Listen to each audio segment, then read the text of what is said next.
అన్న అందరికీ నమస్కారం. తిరుపతికి అయితే నేను వెళ్ళి రావడం జరిగింది. శ్రీవారి ప్రసాదం అనమాట.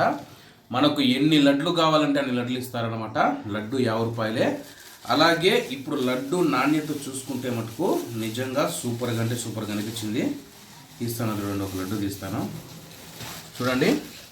అట్లా పట్టుకుంటే నా చేతికి నెయ్యి చూడండి, నెయ్యి ఎంత బాగుందో. అట్లా చూడండి, తీసి చూడండి, లోపల జీడిపప్పులు కానీ ద్రాక్ష కానీ ఎలా ఉన్నాయంటే చూడండి. ఇక్కడ జీడిపప్పు చూడండి, తింటాను చూడండి. వాసన చూడకూడదు ప్రసాదాన్ని. నెయ్యి వాసన అయితే సూపర్గా అంటే సూపర్గా అనిపించింది. గతంలో కంటే కూడా శ్రీవారి లడ్డు ఏదైతే ఉందో నిజంగా సూపర్గా అంటే సూపర్గా అనిపించింది నాకు. అంటే నేను 2-3 సంవత్సరాల కిందట పోయినాను. అప్పుడు పోతే లడ్డు ఎలా ఉండేదంటే కానీ డ్రైగా ఉండేది, అంటే ఇంత నెయ్యి ఉండేది కాదు, డ్రైగా ఉండేది. అప్పుడు టేస్ట్ కూడా ఒక రవ్వ తగ్గి ఉంది. ఇప్పుడు చూడండి, లడ్డు చూసా మెత్తగా సాఫ్ట్గా జీడిపప్పులు. అబ్బాబ్బాబ్బా, తింటా అంటే ఇది ప్రసాదము. గోయిందా గోయిందా.